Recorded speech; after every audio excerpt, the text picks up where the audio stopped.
It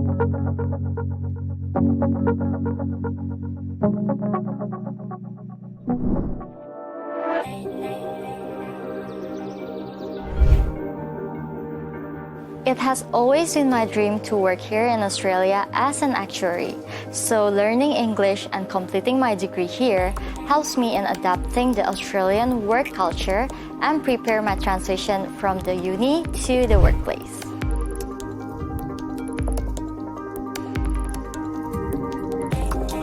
I think the ability to speak English now is very much an expected skill. It's not a luxury, it's not a nice to have anymore. Many people get an overseas university degree these days, but it's the qualification, a really quality qualification with the English skills together that can set you apart from others for your future career in what is now a very highly competitive job market. So it makes it really easy to find a part-time job while you're studying here in Australia. So I landed my first customer service job because of my good vocal English skills.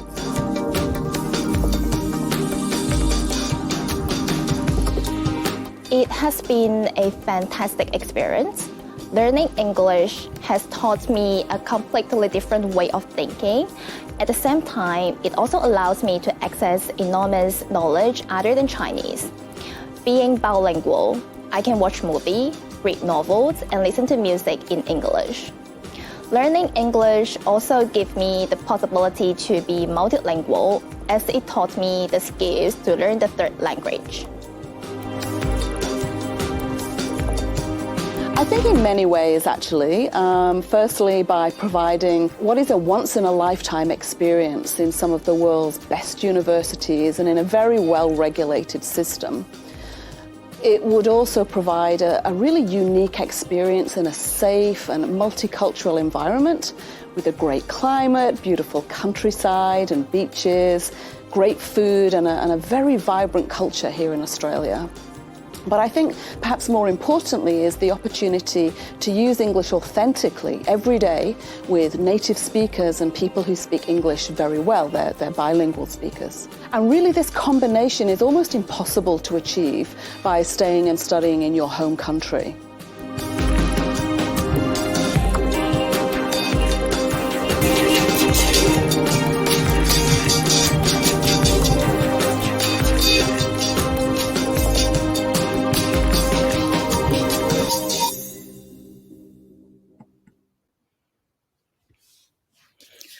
Good afternoon, everybody, and welcome to another AustraliaX International Student Series event. Thank you so much to everyone that is joining us. There's a whole bunch of you, so it's great to see so many people joining us this afternoon.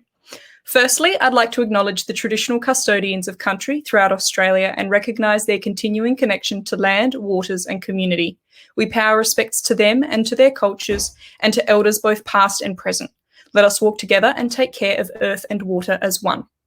This week, we are discussing skilled migration to Australia, which is an especially important topic as changes to the requirements for the 2021-2022 migration year are announced, and visa programs are starting to open in states and territories. We have a huge panel joining us today, so I'd like to introduce you to all of our speakers.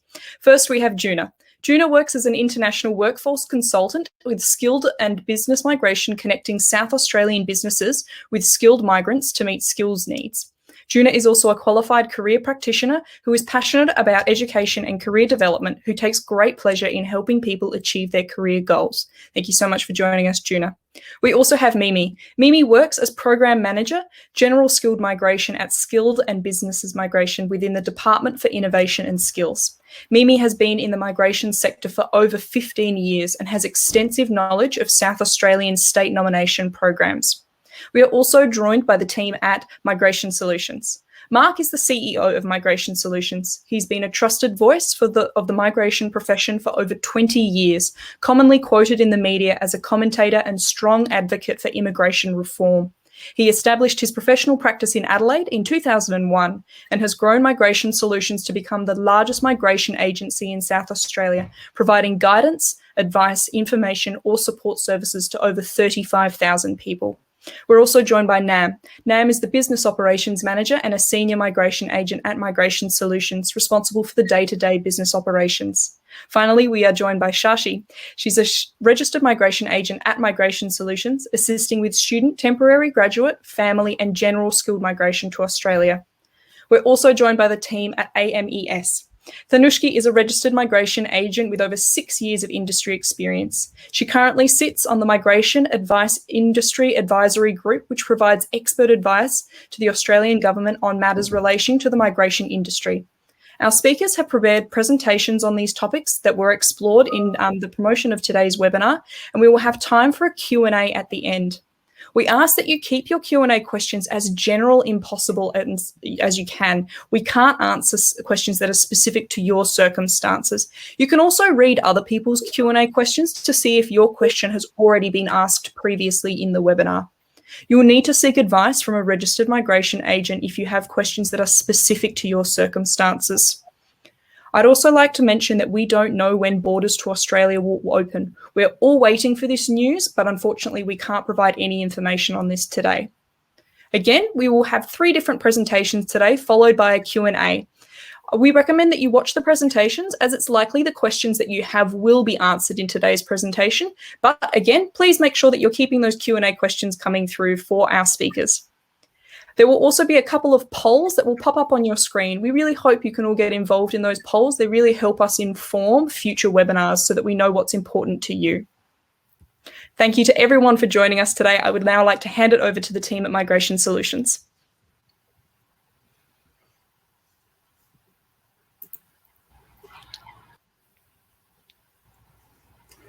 Fantastic. Thank you very much, Alex, for the very kind introduction. And also thank you to Insider Guides for posting or hosting this AustraliaX webinar. I'm Mark Glasbrook, the CEO from Migration Solutions. As Alex mentioned, I've been involved in the migration profession for about 25 years as a registered migration agent now for over 20 years. And I'm joined by my team, or part of our team, Nam and also Sashi.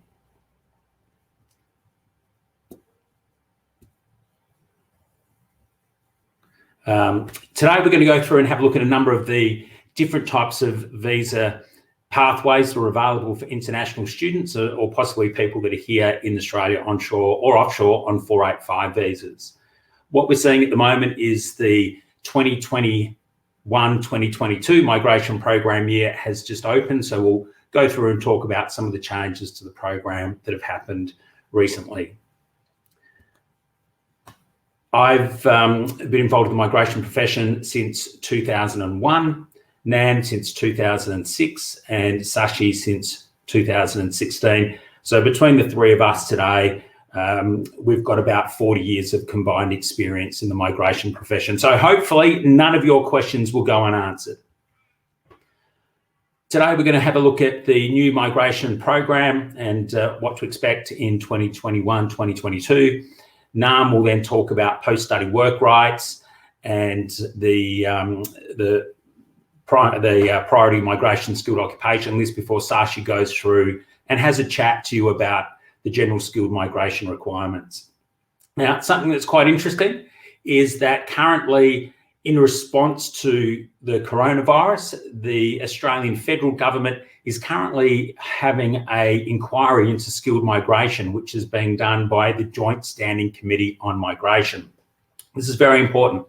It's been quite a long time since there's been any significant immigration reform. The last time there was quite significant reform was announced back in 2017 in April, which was really a result of the Productivity Commission report back in 2016, which made a whole range of reform suggestions around the future of the Australian migration program. At the time, the belief of the Productivity Commission was that Australia should move in the direction of highly skilled migrants, because migrants with higher skills will earn more money and will therefore pay more tax. So the lifetime tax contribution of migrants through the skilled migration program would be different to lower skilled migrants who earn less money and pay less tax. But what we've seen is, because of that significant change in the direction of the Australian skilled migration program, there's been a mismatch between demand and supply. And if we go back and have a look at the changes to the Australian skilled migration program post GFC in 2008, 2009, under the Rudd government in Australia, what happened then was the government moved away from independent points-based skilled migration to more demand-driven migration.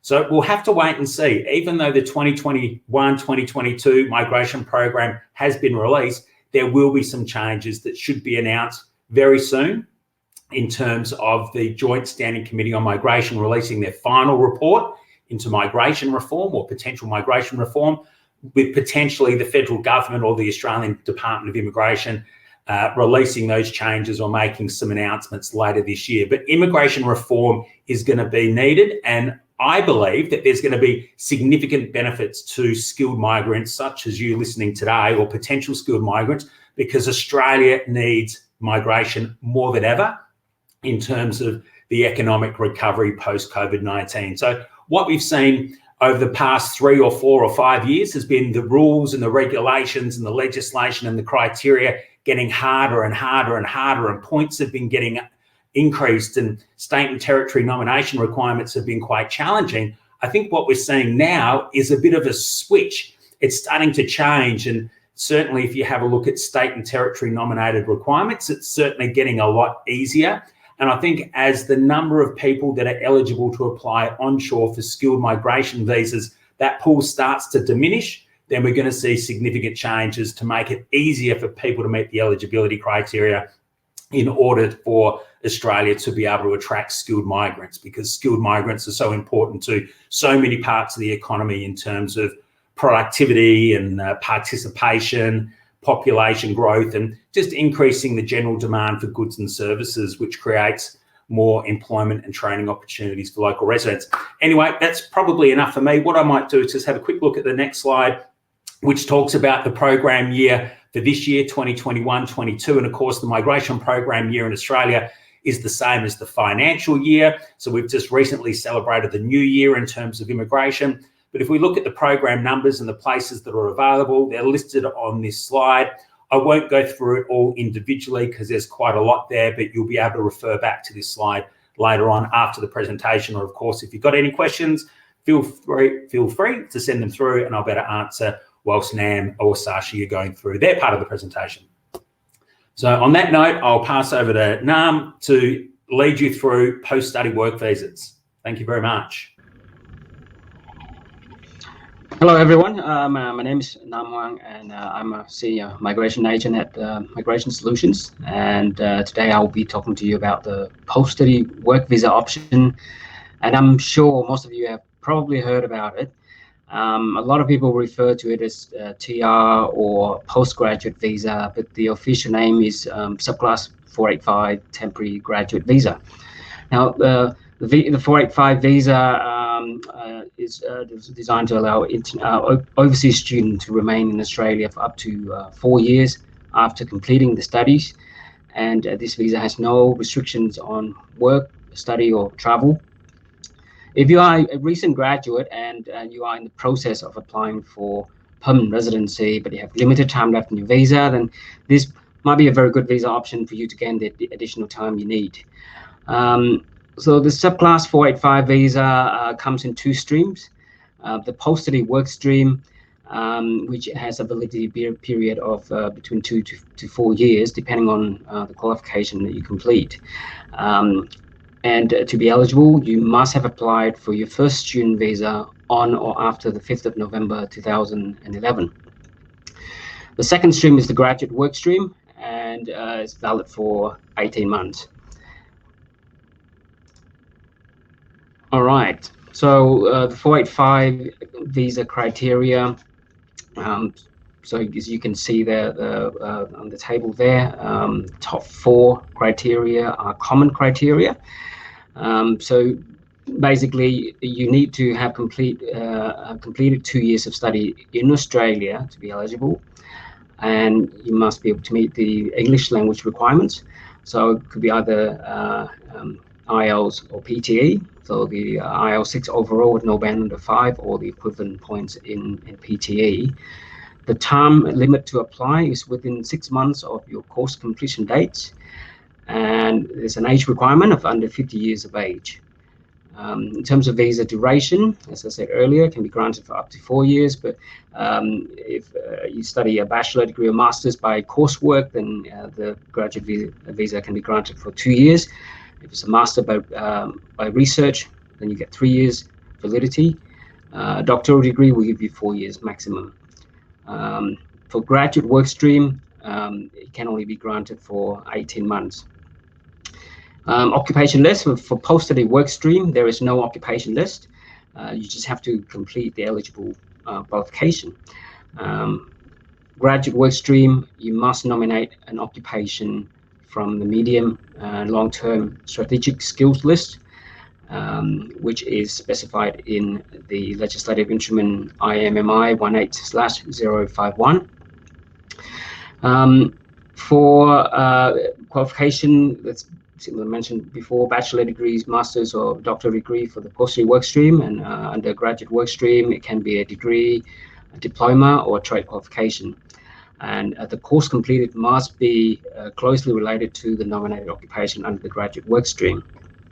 Skills assessment is not a requirement for post-study work stream, but for graduate work stream, you need to obtain a positive skills assessment for the grant of the 485. All right. So talk about the Australian study requirements for the 485 visa. Now, in order to meet the Australian study requirement, only study that has resulted in the completion of a degree, diploma, or trade qualification can be counted.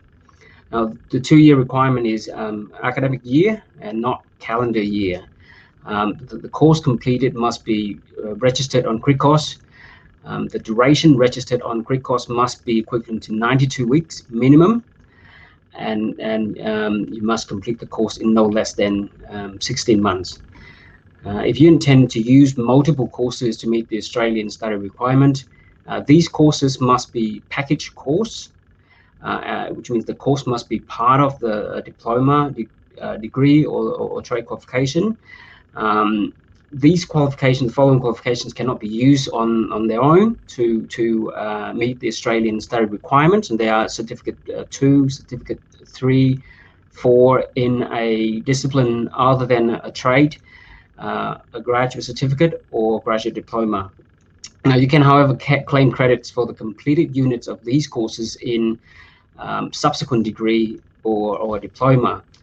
For example, if you study a 1-year Certificate 4 in business as an entry requirement for a 1-year diploma of management, you will not be able to combine the two qualifications because the Certificate 4 in business is not a package course with the diploma of management, but simply a prerequisite course.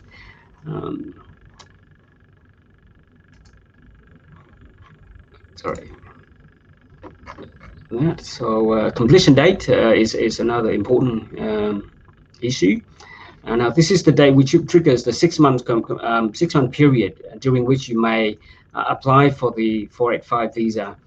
Now, the completion date is the date you are notified that all academic course requirements were met, or the day on which the results of the final exams or notice of completion of the course were available or published.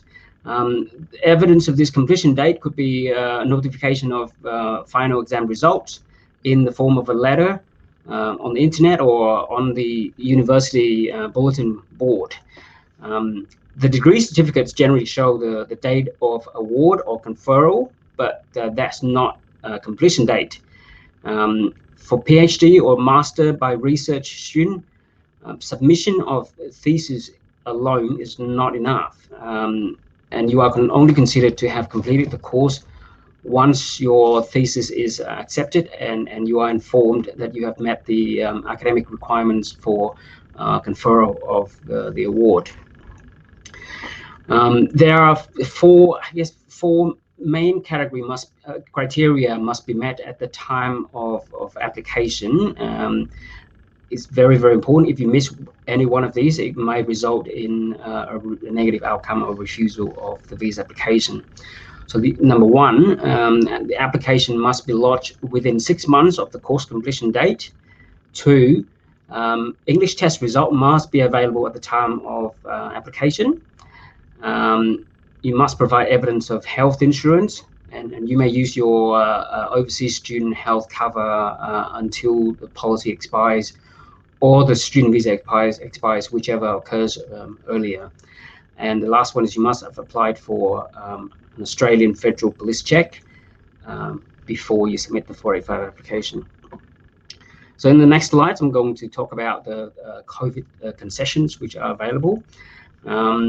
From 19th of September 2020, the government has made some concession to allow applicants to apply for graduate visa either in or outside of Australia during a concession period. So the concession period starts from 1st of Feb 2020, and there is no end date at the moment. They have also extended the period to meet the Australian study requirement from 6 months to 12 months. Sorry.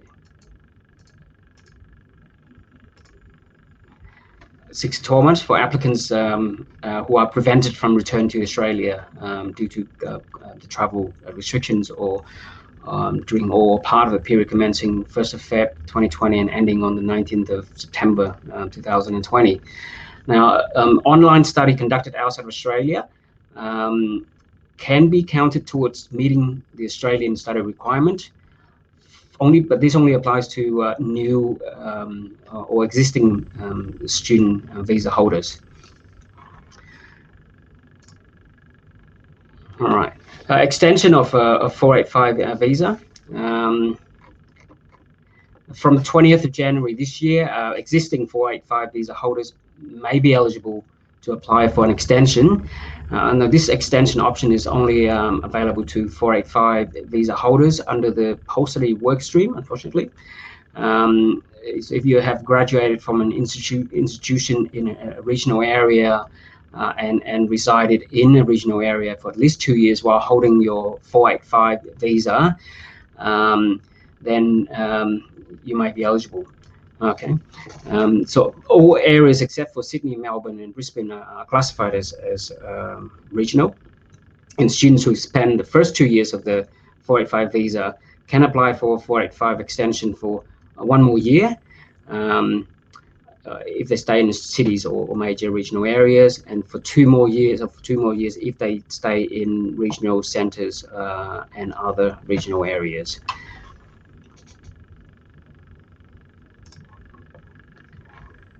So I'm going to talk about the priority occupation migration skilled occupation list. The priority migration skilled occupation list, PMSOL, basically contains 41 occupations which have been identified as critical skills need to support Australia's economic recovery from the pandemic. And on 22nd of June this year, 22 new occupations were added to the list, including chef, accountant, civil engineer, mining engineer, software and application programmers, just to name a few. Now,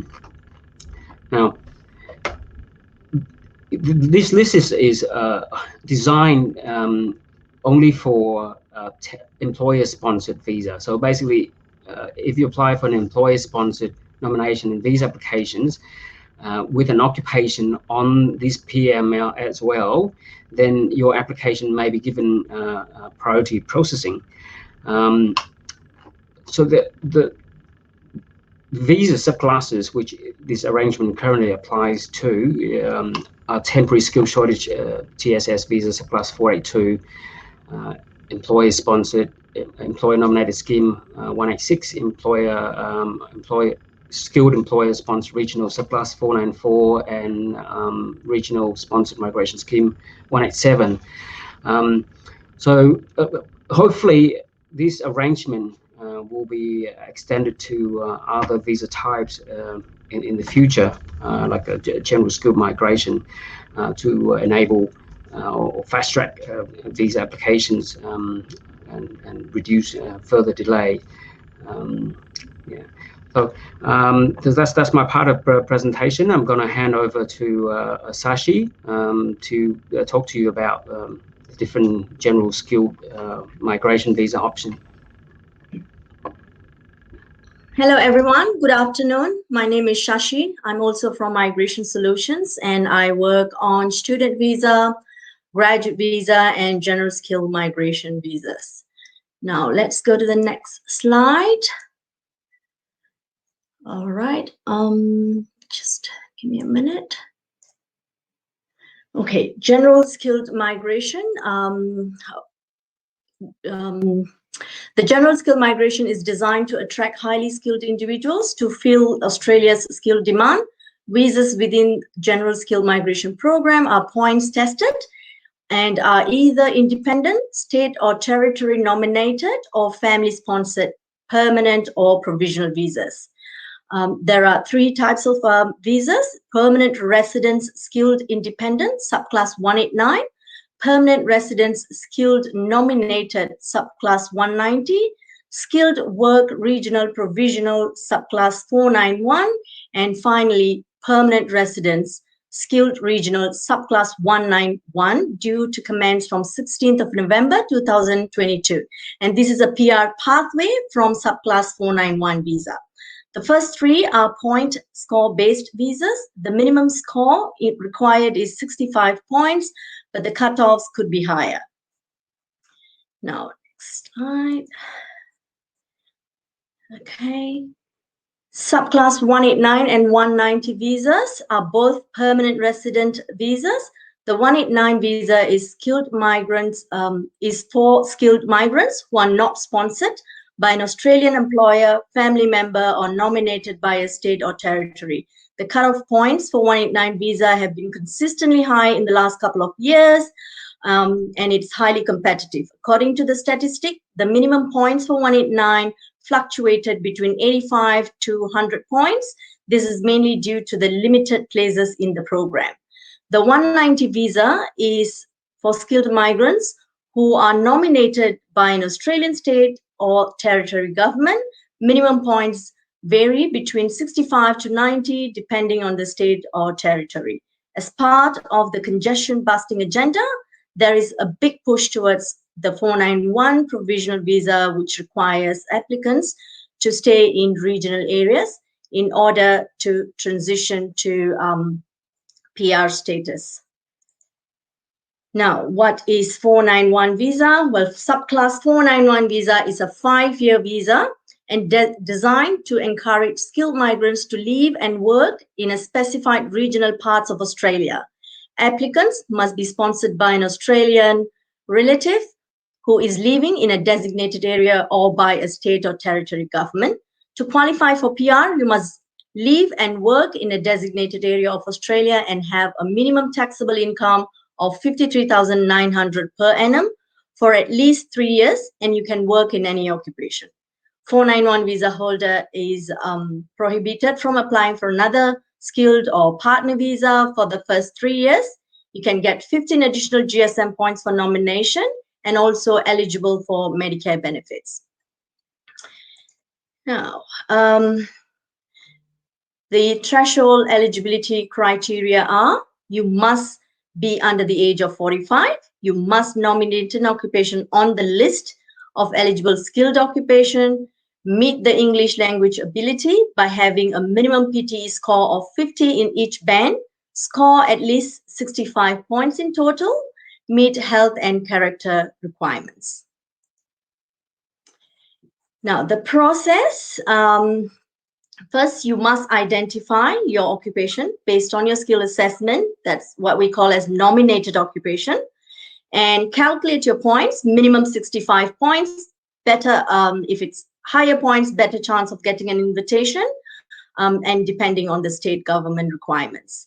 Apply for skills assessment and achieve a positive skills assessment. This is mandatory, and this is the first step towards your general skill migration process.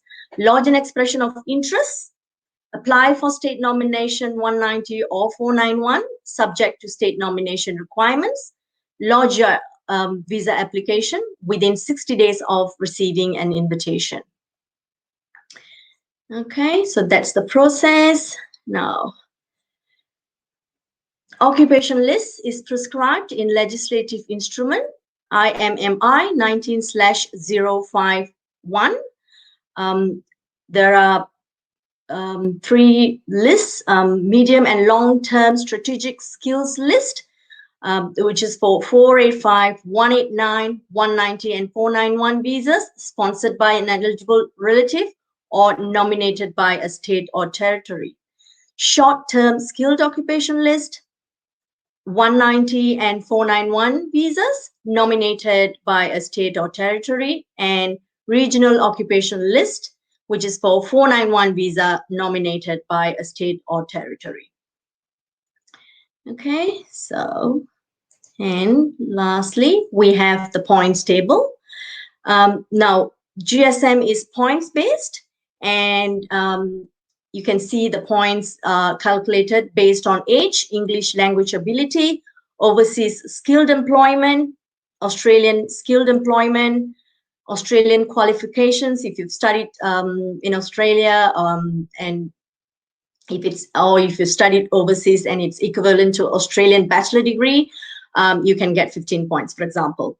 And if you've studied in Australia for 2 years, if you studied in regional area in 2 years, for 2 years, there'll be additional 5 points there. And for professional year program and partner skills and the state government points, 5 for 190 and 15 points for 491 visa. There's also points for NAATI tests. And yeah, that's it. I'll go next. Excellent. To... Thank you. Thank you so much. Thank you so much to the team at Migration Solutions for all of their wonderful information today. We've had so many questions come through the Q&A. Keep them coming. Again, I'd like to remind everyone to keep the questions as general in nature as possible. We're not going to be able to answer questions that are specific to your circumstances. That's why we have this wonderful panel of migration agents. Please feel free to get in touch with them directly if you do want to be guided through the process. But we will only be answering questions that are general. I'd now like to hand it over to the AMES team. Thanushki, if you are there, who will be doing a presentation as well. Hey, excellent. Everyone. Hello. Can you hear me? Yes, I can hear you. Thank you so much for joining us. No worries. I apologize. My camera is in a really, really weird angle on this my laptop. That's absolutely fine. Looking at you, Cybers, I apologize. I'm just going to pull up my slides. Yeah, no worries. While you're pulling up your slides, Thanushki, I'd just like to direct everyone. We are about to share an article that Insider Guides just produced on the South Australian subclass 190-491 program, which is now open. So if anyone is interested in that, specifically in regards to South Australia, that is popping up on your screen in the bottom left-hand corner. Feel free to click through to that if you'd like a little bit more information. Can you see my screen? Absolutely. That's all ready to go. Okay, brilliant. All right. Hi, everyone. My name is Thanushki, and I'm the Senior Registered Migration Agent at AIMS Australia. So AIMS is actually a community organisation that has been supporting migrants and refugees for over 70 years. And we started a fee-for-service migration service in 2019. And we are also a certified social enterprise. So today, given that the great team at Migration Solutions has taken you through all of the general scale migration and 485 visa, I'm just taking you through the Global Talent Program and some of the employer-sponsored visas. I know I only have like 10 minutes, so I will try to speak as fast as I can, but I will obviously make myself available for questions at the end. So the Global Talent Independent Program was actually introduced around November 2019, and the intention of the program was to attract highly talented individuals to Australia in order to create opportunities and sort of invigorate the Australian economy through innovation. The really interesting thing about this program is that it's really flexible, I guess, compared to all of the other visa categories that you've heard. there's not a lot of prescriptive criteria. So first of all, like if you look at the age limit, there is no age limit. But if you're below 18 or over 55 years, you need to demonstrate exceptional benefit to the Australian community. In terms of English language, again, you only need to demonstrate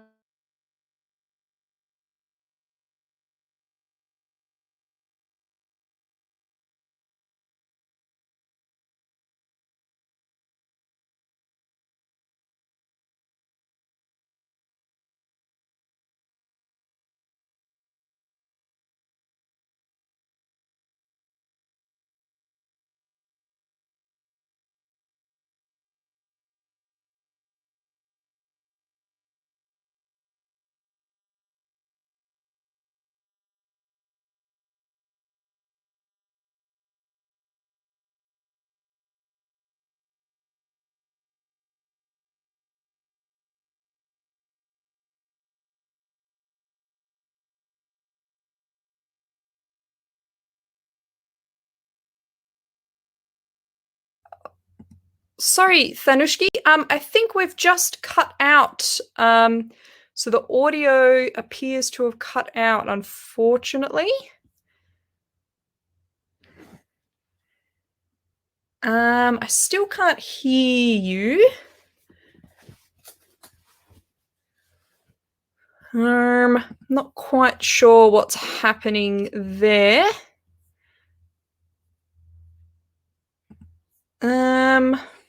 We might just potentially, if you don't mind, maybe if you'd like to re-enter the webinar, hopefully that kind of fix things up.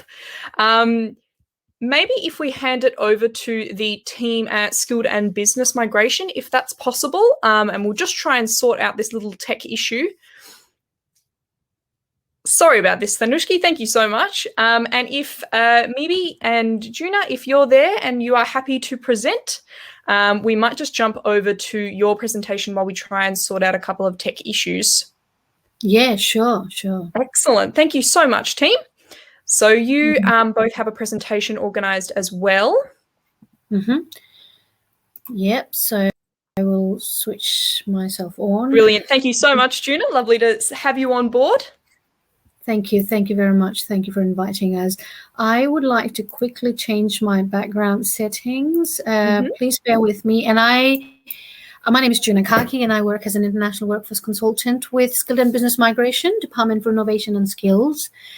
Today, I am joined by my colleague, Mimi, who will be speaking with you all shortly. Mimi is Program Manager with the General Skilled Migration Program. I apologize in advance, just in case if I mess up anything. I'm not technologically great, so forgive me in advance. It's not a problem at all, Juna. We really appreciate you coming on board. We know that Big Marker is probably a new piece of software for a lot of the people joining us today. We really hope that you are all getting used to it. We find it really useful. It definitely helps with the Q&A, making sure that everything's clear. It makes it easier for us to be able to share resources and important information with everyone that is joining us today. So we really appreciate having you all kind of jump over from Zoom, which is what I think the most of you will be used to using. Oh, Juna, I think the background is definitely working. So whenever you're ready, I think we can hand it over to you to chat about migration and South Australia specifically, and more generally how this may help international students.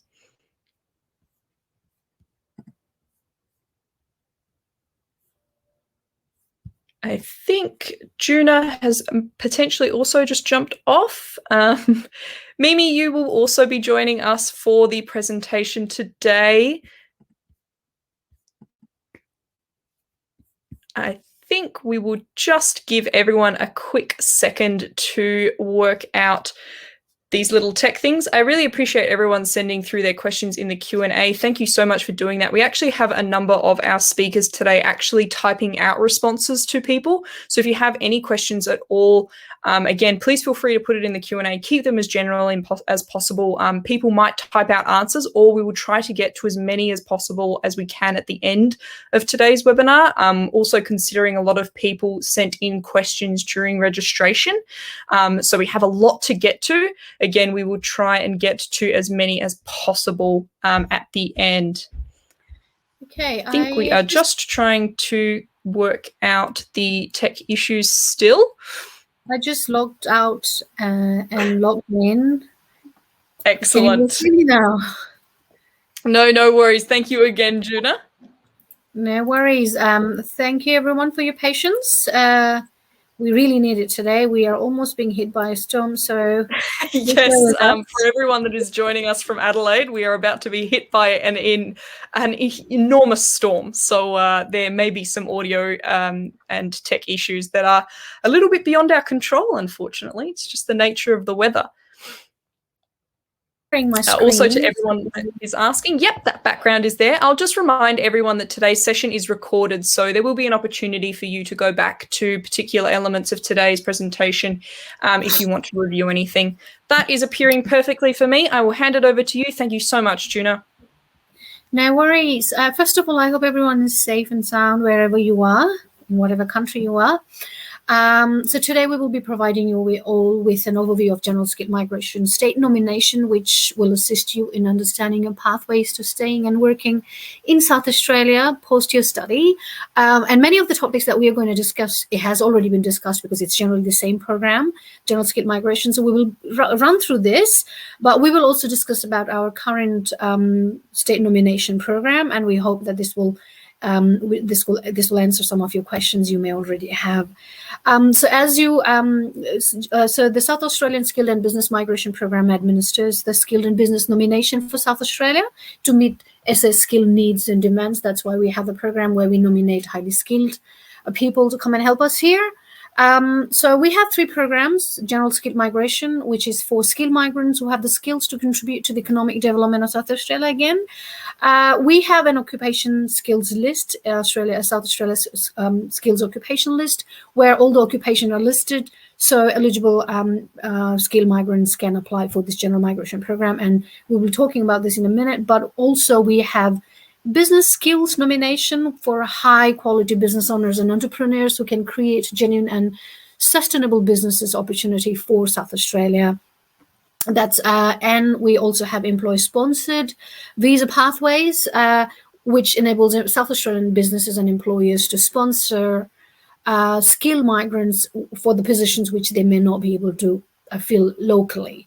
So our website, Skilled and Business migration.sa.gov.au, we have all this information on our website. Please feel free to visit our website, and I think we're going to share the screen the slides with you all, so you will be able to click to the link over there. Now the process, as already explained in the previous presentation, once you apply for state nomination and you're successfully nominated, the process is to then apply for the Department of Home Affairs, Australian Department of Home Affairs, who administers all decisions regarding visa eligibility, conditions and grants. Now, this has already been discussed again. So there are 2 pathways for general skilled migration visa pathways, which is 190, which is a permanent residency. This allows you to work and live in Australia and South Australia permanently. That's one of the pathways you can apply for general skilled migration visa. Or 491, plus 491, which is skilled work regional provisional visa, which is again a pathway to permanent residency. And these requirements have already been discussed. So I'll let you read the slides when you have time later. And please let me know if I cut off. Now, this is the good part, the best part about the state nominated visa. We have some benefits. Of course, you get bonus point towards your visa application when you apply for state nominated visa pathways. You have 5 points if you're applying for 190, so plus 190 visa pathway, or 15 points for so plus 491. Very importantly, you would have access to more extensive occupation list, which you may not have in other options. This is one of the best benefits. And also, of course, when nominated by states, there is a higher chance of priority processing of your visa applications by the Department of Home Affairs. So these are some of the benefits. But of course, if you visit the website and if you go through, there will be a lot of more information. Please visit migration.sa.gov.au for more details. We have also, this is the table that was previously shown. As you can see, this is the GSM test points.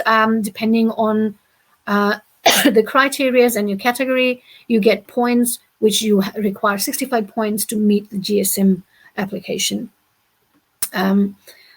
Because we are having a problem with our thing, I am running through the presentation, and I will quickly hand over to our to my colleague Mimi, who will go through our current program and the state nomination requirements. Off to you, Mimi.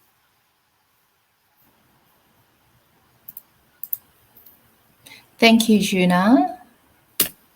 I'm just trying my camera and then start sharing my screen with you.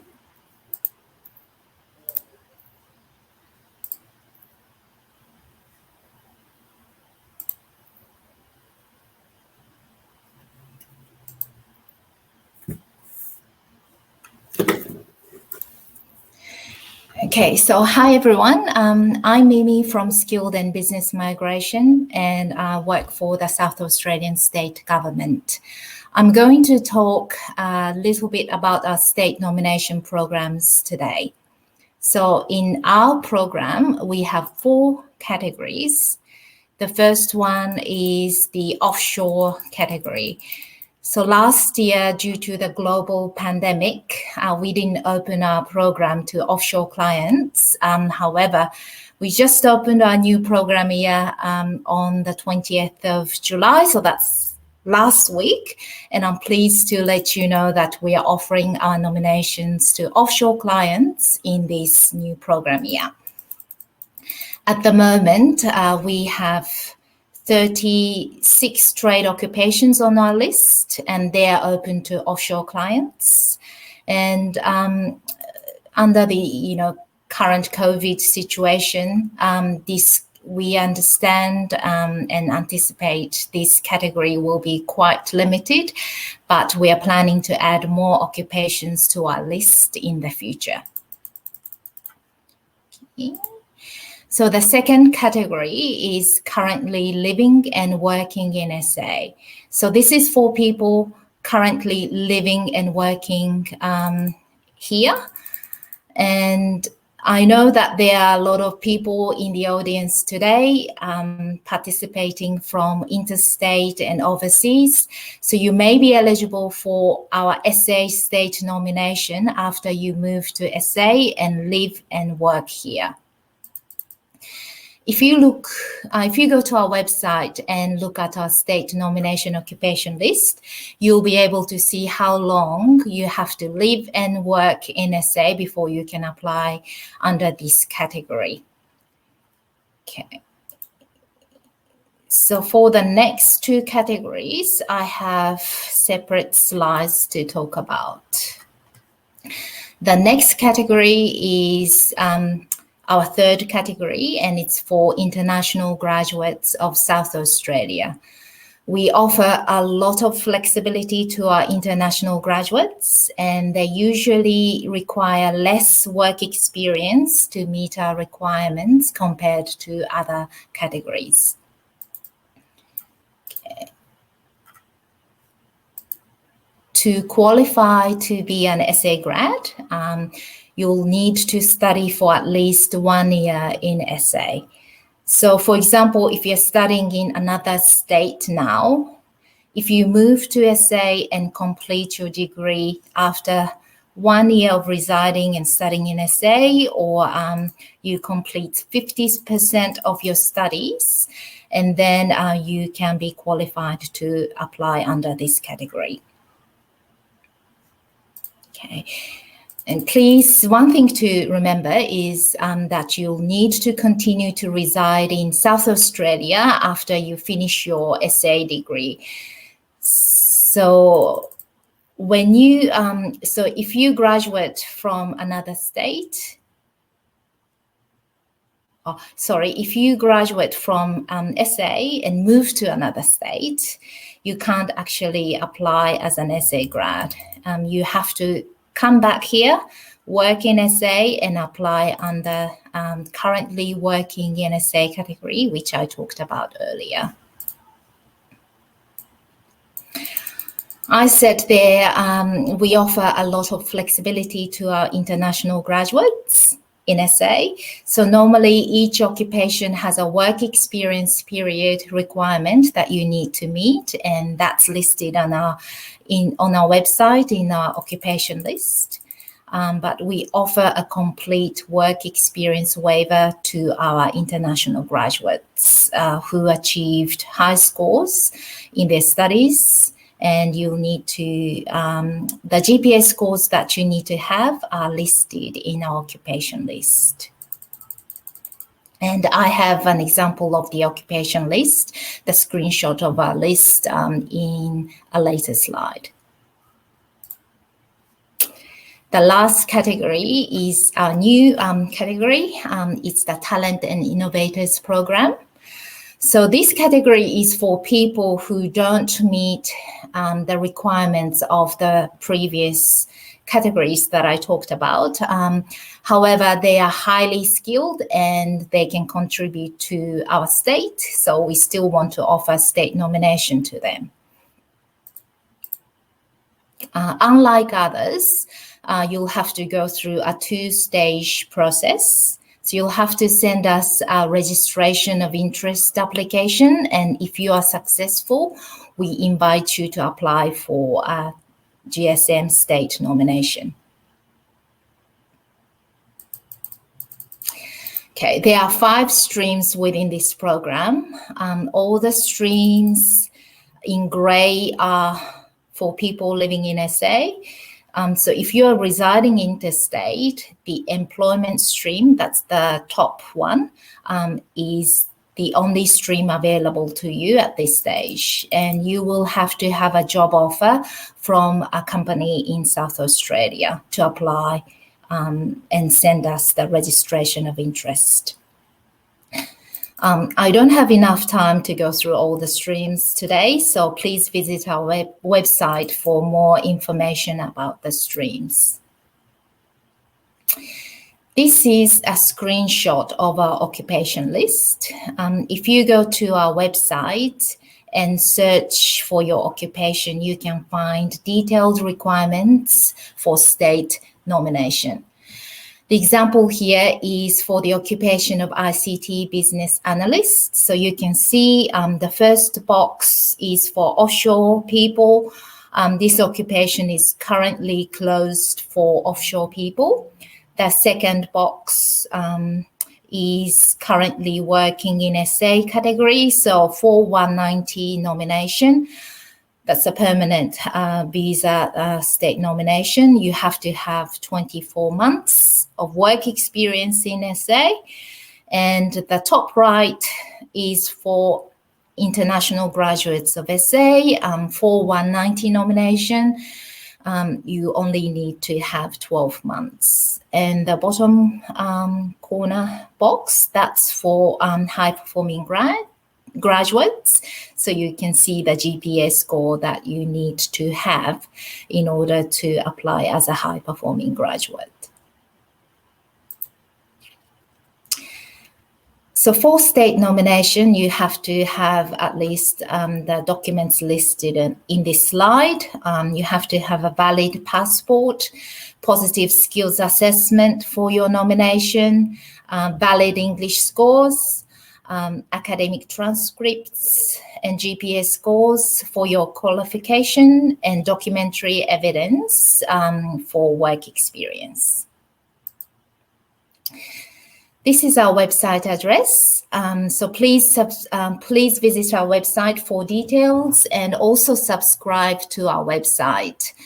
And if you subscribe, and then you can get news and updates when we have any changes in our program. That's the end for my presentation, and thank you very much for today. And I'll hand you back over to Alex. Thank you. Thank you so much, Mimi, and thank you so much, Juna. It's much appreciated you both joining us today and sharing a little bit more information about migration to South Australia. Again, we are joined by people from all over Australia and internationally today, but hopefully the information that the team has shared will help you on your way to research your own states and territories if there are other areas in Australia that you are planning to migrate to. But again, South Australia comes with a lot of benefits, so hopefully that gives you a little bit more information there. I'd now like to pass it on straight away to Thanushki, who will be joining us again. She will not be joining us by video, so hopefully this works. We really appreciate everyone's patience as we work through these tech issues. Thanushki, can we hear you?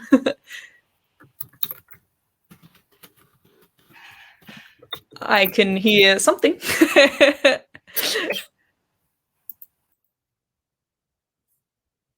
So we have Thanushki's presentation up. Hopefully she's able to join us just by audio, not by video, and that way we can get through the presentation today. I think we might have a few issues, unfortunately. What we'll do is we'll keep the presentation up there, and Thanushki, whenever you're ready, if your audio is working, please just jump in. What I'm going to do is I'm going to start with Q&A questions with the team from Migration Solutions, if that's okay, and we will try and get to your presentation if possible. So, team at Migration Solutions, I'll just kind of handball questions over to you, and we'll see how many we can get through in the time that we have left. So my first question to the team would be, can people complete the process for the post-study work visa while they're currently living offshore?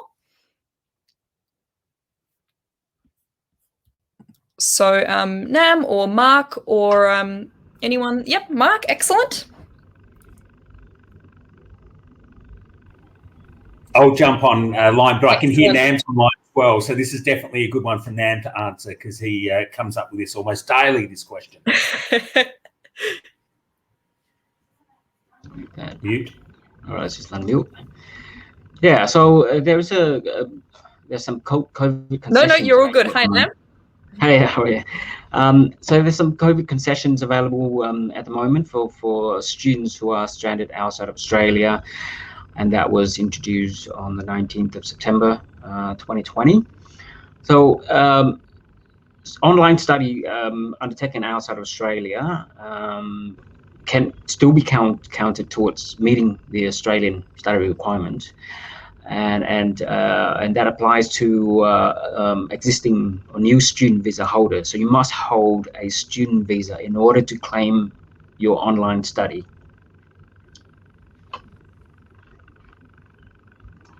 Yeah. So I guess, yeah, I guess in addition to what Nam's saying, it's really on a case-by-case basis, depending on the student visa that you hold and when you've held it, and you need to hold that during the concession period. Excellent. Thank you so much, team. A question here from Camillo in the audience who said, a sponsor via family member should be to what degree? Would an uncle or aunt suffice? So if we're talking about the 491 family sponsored stream, uncle and aunt can be the sponsor for the 491. And you get additional 15 points for that. However, the 491 family sponsored stream has extremely limited places available in the program. So you'd be in for a long wait, and also because it was a small number of the program, the point threshold is quite high. So unless you score 90 or 95 points, there's little chance that you get an invitation under the 491 family sponsored. Yeah. Okay, excellent. Thank you, Nam. A question here from Montserrat who said, is offshore online study only recognised if you had a valid visa during that period? That's correct. So you must be a holder of a student visa. Excellent. A question here from Nyok, who said, do I need to get an IELTS 6.0 if I've lived in Australia, I assume, for longer than 4 years?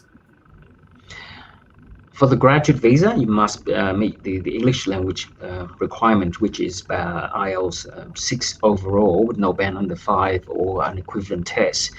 The only people who are exempted from that requirement are those who hold a passport from certain countries like the UK, Canada, New Zealand, USA. Apart from that, everyone else will need to take the test and meet the English language requirements when they apply. And sorry, Nam, I might say, in addition to that, there's a number of other tests that are available as well. A lot of people commonly refer to the IELTS because it was really the first English test that was acceptable. But there's many other tests, including the PTE, which is a great test. Yes, excellent. That was what I was going to mention to everyone that has joined us today. PTE, Pearson Academic, that is recognised by the Australian government. So we'll pop a little bit of information in the chat, and we'll also pop up on your screen there. So please feel free to reach out to the wonderful team there if that is something that you would like to explore. If anyone has any questions about meeting English requirements when it comes to migration to Australia. Excellent. Thank you so much, Mark and Nam. I think we now have Thanushki, which is excellent. I could hear someone in the background. So I'd like to handball it over to Thanushki if you're there, and we'll quickly rip through your presentation now. Okay. Can you hear me now, Alex? Absolutely. Thank you so much for joining us. Amazing. Only took like 15 attempts. All right. I'm going to really try to go through it quickly. Where did I get cut off last time? Where did you hear me up to, Alex? I think it would be great to start from the global talent visa if possible. We get a lot of questions regarding that. So if anyone wasn't able to join us for that bit, I think it would be great just to get a quick refresher on that. Okay, brilliant. So the Global Talent Visa is actually quite a new program which was introduced in November 2019. The intention of introducing the program was to sort of attract really highly talented and highly skilled individuals from overseas to Australia. The idea behind it was that it will drive innovation and support the creation of jobs in Australia. It's a really flexible visa. For example, there's no age limit. Those who are below 18 or over 55 years just have to demonstrate an exceptional benefit to the Australian community. And even in terms of English language requirements, most of the other permanent resident visas require you to demonstrate competent English, whereas this requires you to only demonstrate functional English. So it's a much lower bar. And most importantly, there is no skilled occupation list, and it doesn't require a skills assessment. So it's a very, very flexible program. And it's really a streamlined pathway for permanent residency. So if you are invited to apply for a global talent visa and you lodge a decision-ready application, we see that it will be processed and granted in about 3 months. So just moving on to the next slide. So the government has a few priority areas or sectors that they have identified. And I've kind of outlined a few, and I've given some examples. Those are by no means exhaustive. So there's a wide range of areas within these sectors that you could nominate yourself in. And you can see that it expands from like resources to energy to circular economy to and most of the tech economies like digitech, fintech, and even ag tech. So there's a broad range of industries that are in the target sectors.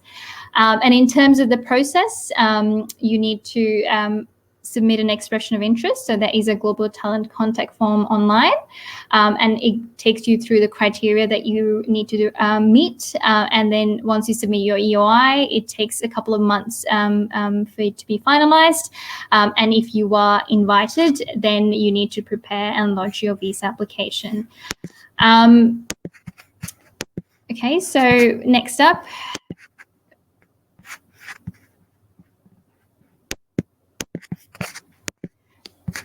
So next up is the, sorry, Alex, there is a pop-up that just came up. I'm just trying to avoid that.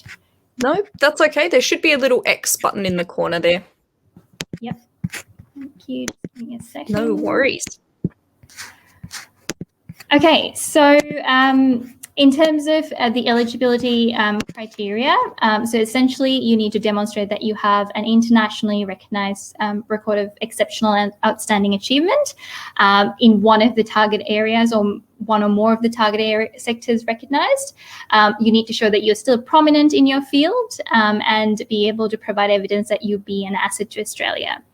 I guess one of the more difficult criteria that a lot of people find is the need to demonstrate that you can attract a salary at or above the Fair Work high income threshold, which is indexed annually, and at the moment it's at 158,500. The one thing I do want to mention is for PhD graduates who completed their PhD in the last 3 years or could probably be in the process of submitting their thesis, there is a sort of a flexibility when it comes to them when demonstrating this salary. So you can demonstrate that you do have the capacity to earn that in the future, and we have had successful outcomes from people who are currently not earning that level of salary. So that's something to note. And the most important criteria, I think, is to find a nominator. So you need to be nominated by an organisation or an individual in Australia who has a national reputation in the field that you are being nominated in. And what you'd be wondering, what is outstanding achievement or international recognition? So in terms of international recognition, it could be you working for a multinational or an international organization in a senior position, like a senior manager, technician, for an example, or it could even be working for international projects or like projects with sort of a wide-reaching impact. These are some of the examples provided, but it depends on a case-by-case basis. If we take a PhD student, for an example, in terms of assessing, what's outstanding achievement, we would look at, are they widely published? Are their articles peer-reviewed? Have they received fellowships or grants to undertake further research? So it's a culmination of a lot of factors, and really it's individual assessment of a person's sort of achievements to date. Nominator, I'll just touch on this quite quickly. So the nominator has to be an Australian citizen, a permanent resident, an eligible New Zealand citizen, or an Australian organisation. So it just can't be anyone. It has to be someone with a national reputation to the area relevant to your achievement. So as an example, if you're a PhD student, it could be, your nominator could be your supervisor or your university lecturer, because they're more likely to have, sort of be established in the area that you're doing your research in.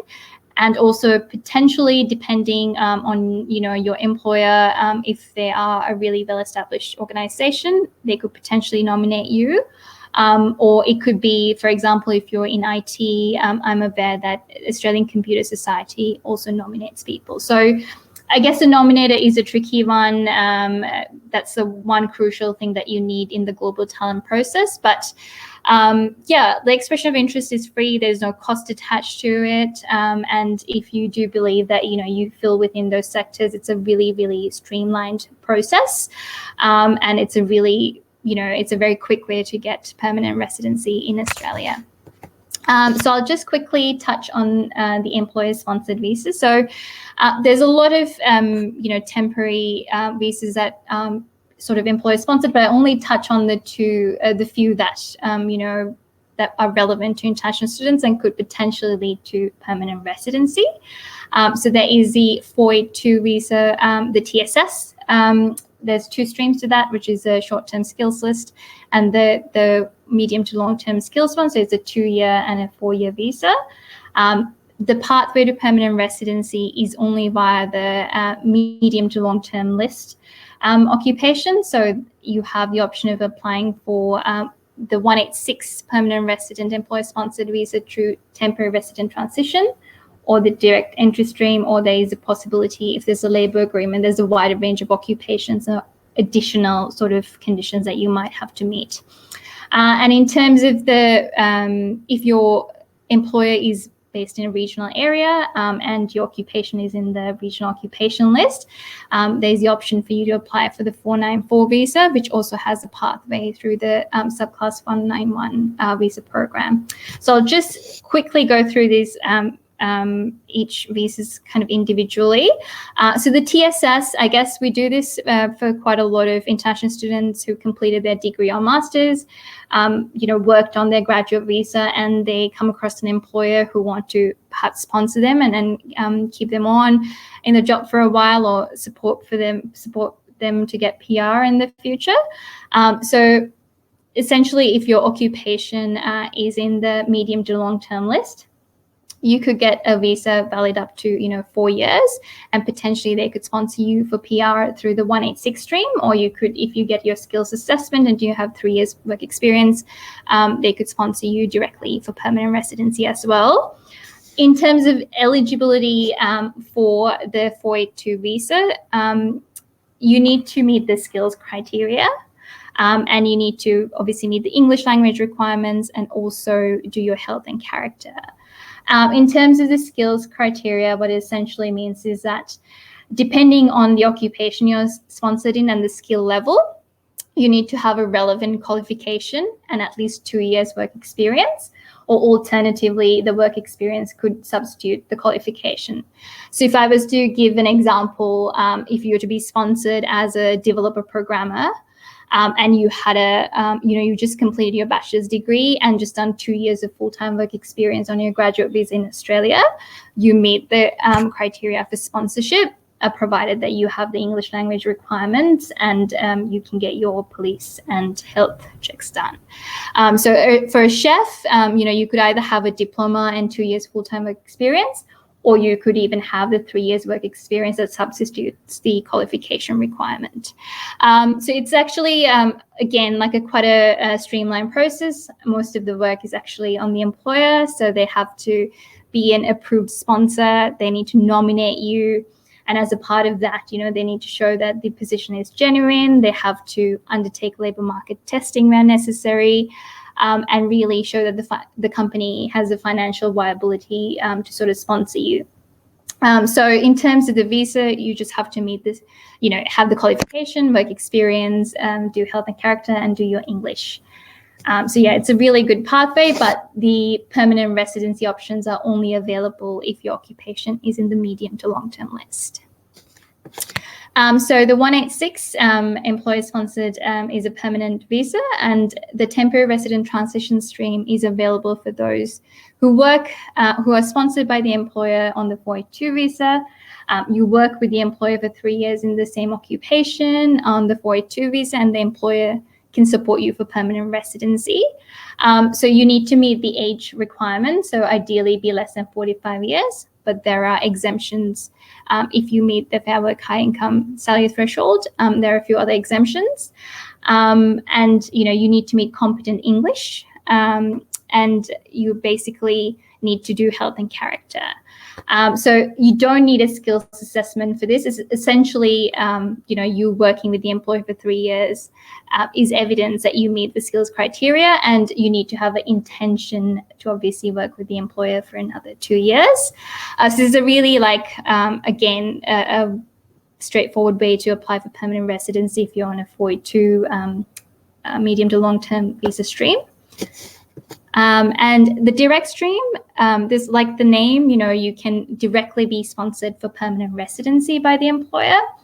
So if you are, if you have a skills assessment in an occupation in the medium to long-term list, you're less than 45 years of age, and, you have 3 years of skilled work experience, and you meet the, competent English requirement, an Australian employer can actually directly sponsor you for permanent residency. So this would be suitable, for example, if you have, done your degree overseas and you have quite a bit of work experience, and, you meet the sort of criteria to get a skills assessment, and you also have that skilled experience. You don't need to go through the 482 temporary visa. You could potentially be directly sponsored for permanent residency. All right, so finally, the regional subclass 494 visa. So this is a really good option. For example, if your skills align mainly with an occupation in the short-term list, there's a higher chance that that will potentially be available in a regional area through the 494 visa, because they have a broader range of occupations for this. So if you have an employer in a regional area who's willing to, sponsor you, again, it's similar to the 482. It's like a 3-step process. So they need to be a valid sponsor, they need to nominate you, and then you need to apply for your visa. So this, I guess, in contrast to the 482, is it's a 5-year visa, and you can apply for permanent residency on your own right without the support of the employer if you meet the requirements for the 191 visa, which currently is, working for 3 years and earning the minimal taxable income of 53,900 for 3 out of the 5 years, and obviously living in a regional area for that continuous period. So obviously I've only given like a very, very quick overview of all of the visas. So there's a lot more that goes into it, and it's important that you keep abreast with the changes and assess your individual eligibility for it. But yeah, that's the basic overview of all of the employer sponsor and the global talent visas. Excellent. Thank you so much, Thanushki, and thank you so much for holding on there and getting through the presentation. I might just ask you a few questions while we've got you on the line. So I've been through the Q&A. Thank you to everyone who is asking questions. We'll try and get through as many as possible as quickly as we can, because we understand that we're already running over time. We really appreciate your patience. So I've got a few questions here, Thanushki. One here from Iwana, who said, who is eligible for partnership visas and what are the requirements for those? Do you mean like partner visa under the family stream? Yes, I believe so. Yep. So, I mean, if you have a Australian citizen or permanent resident partner or an eligible New Zealand citizen, and you're either married to them or you're in a de facto relationship for 12 months or living together, potentially, you could apply for a partner visa in certain states. Even if you've not been living together for 12 months, you could potentially register your relationship and apply for a partner visa. But if that's the question and if that's what she means, so ideally it's a matter of who your partner is, whether they are an Australian permanent resident citizen or an eligible New Zealand citizen, and really the nature of their relationship. Have they been living together? Are they married? Do they share finances? Are they seen as a genuine couple? So there's the 4 pillars of a partner visa that they have to meet and demonstrate. If they have sufficient evidence that they're able to, provide to meet that criteria, then, partner visa option is available to them.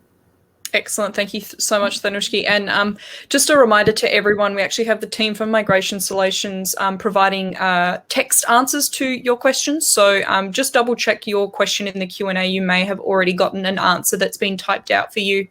Another question here, Thanushki, while we've got you, from Abinesh, who said, can we apply for multiple different subclass visas to increase your chances of getting a visa? Okay, it depends. I guess my answer really depends. At the moment, because of the way general skill migration works, you could potentially lodge like an EOI for 189 and do an expression of interest and ROI for state nomination. You could potentially do that, but I wouldn't recommend, for example, if you've lodged a 186 visa through the employer-sponsored stream, to lodge multiple other visas, because that'd be counterproductive.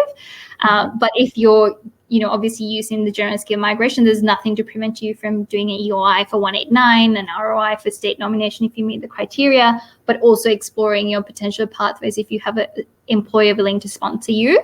But I would be strategic as opposed to trying to apply for everything across the board. Yeah. Excellent. Thank you so much. I just ask if our other speakers mind just turning their cameras and their mics on. We'll just quickly run through a couple of more Q&A questions while we have you here. While everyone is doing that, Thanushki, a final question for you here from Shafiq, who has said, if I'm unable to get a job within the occupation list, if I'm able to get a job from within the occupation list, but it is different to what I studied, will there be any complications? It depends on which visa, really. Like if it's an employer-sponsored visa, then if you have relevant work experience in the occupation, then that might substitute the qualification.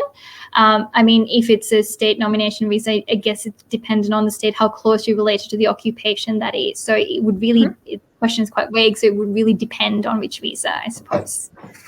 Excellent. Thank you so much, Thanushki. If anyone from, oh, there you are. Hello. Thank you so much for all your help. A question here, perhaps someone from Migration Solutions can jump on. One here from Chetan who has said, how much does my current job role have to match the role on the PMSOL list?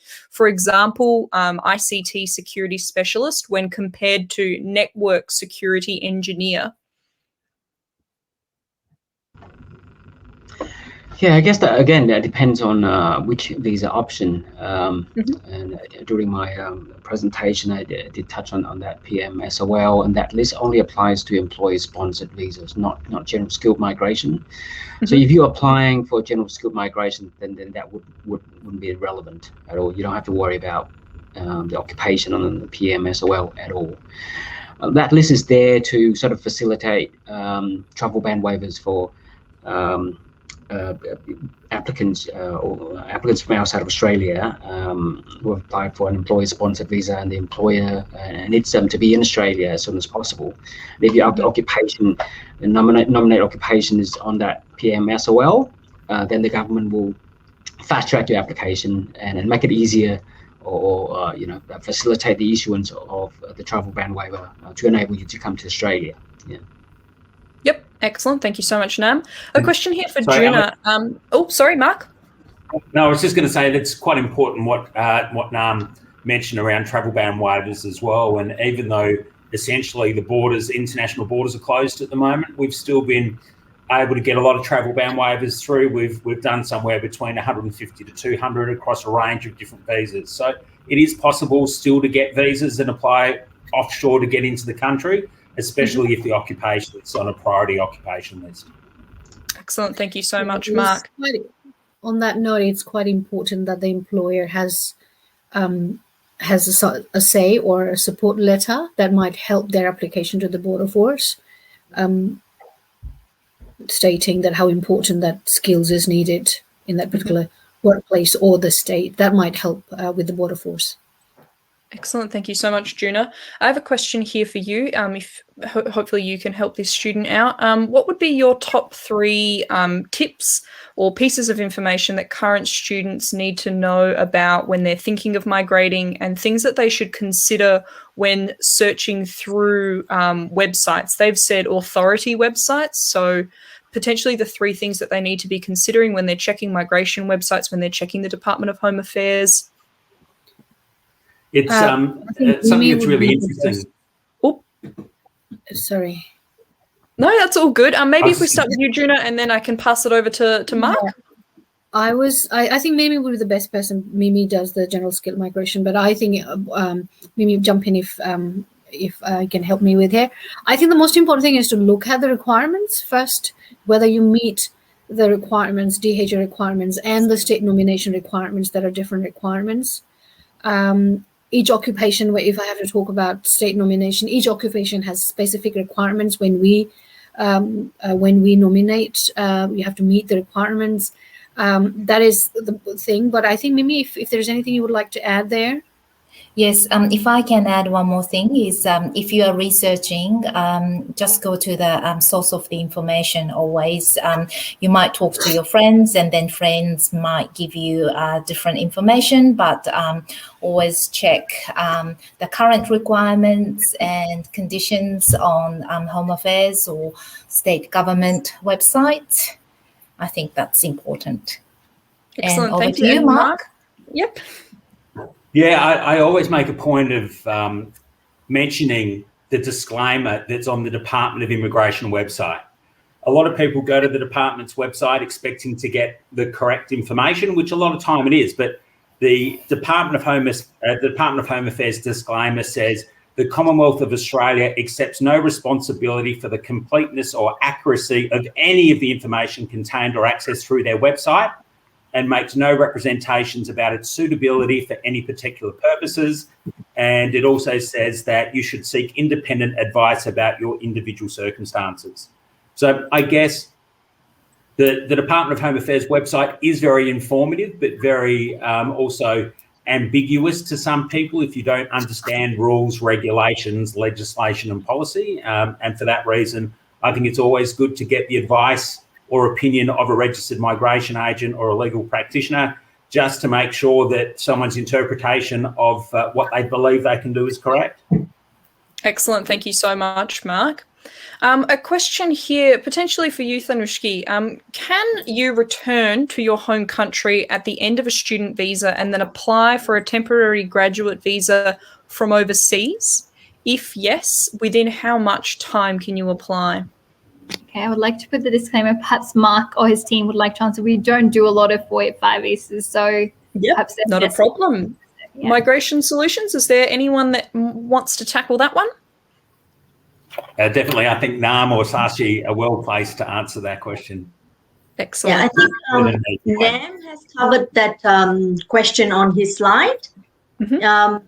If a student has completed 2 years CRICOS registered course in Australia, they are eligible to apply onshore. Now with the COVID concession, they can also apply offshore within 6 months from the date of completion of the course, and of course before the visa expiry. And if they're offshore, it's within 12 months from the date of completion of their course.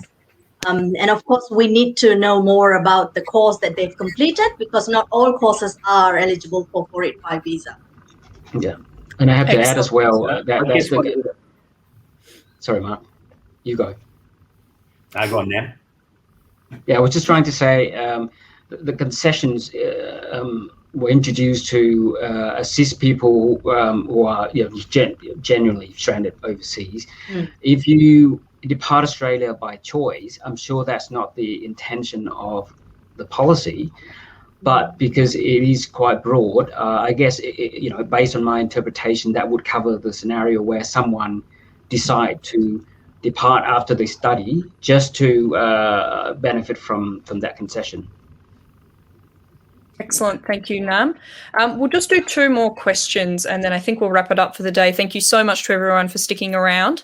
A question here from Vishnu, who said, where can we check for the points on the skilled migration list? During our presentation, we had an overview of the points that are available, but that's also readily available on the Department of Home Affairs website as well. Once again, it's just a matter of making sure that you understand what the eligibility criteria is to enable you to get the points that you're after.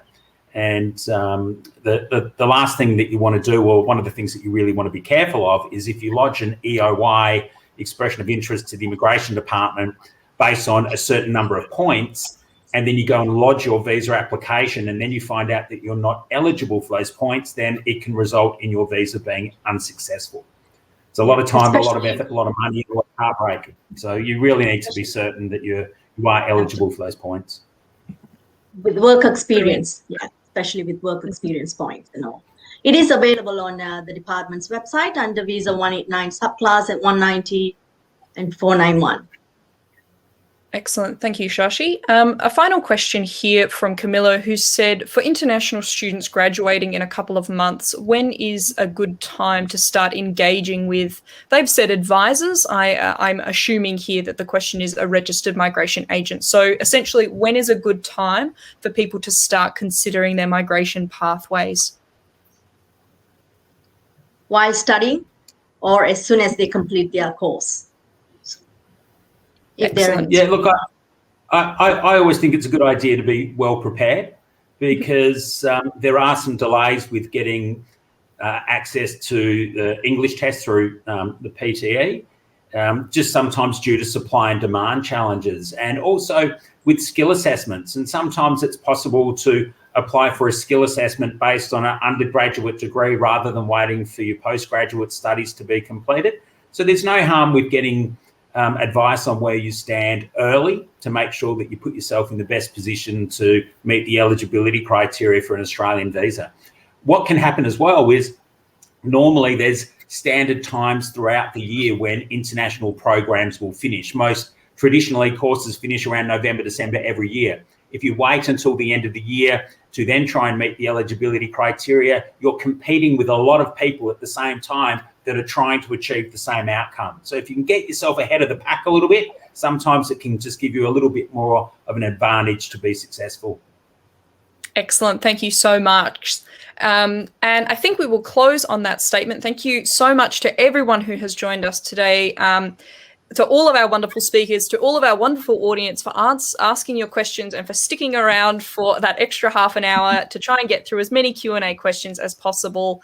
Thank you so much to everyone for joining us for another AustraliaX International Student Series event. Please make sure that you have the AustraliaX events page bookmarked so that you know when the next webinar is happening. There will definitely be another exploration of visas.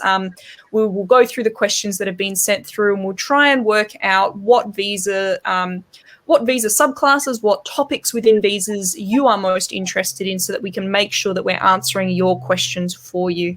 A huge thank you again. The recording will be coming to your inbox shortly, so keep an eye on your emails over the next few days, and we'll try and share as many resources from today as possible as well. Again, a huge thank you from us here at AustraliaX, and we will catch you all at the next Student Series event. Hope you all have a wonderful afternoon. Bye-bye. Thank you, everyone. Thank you.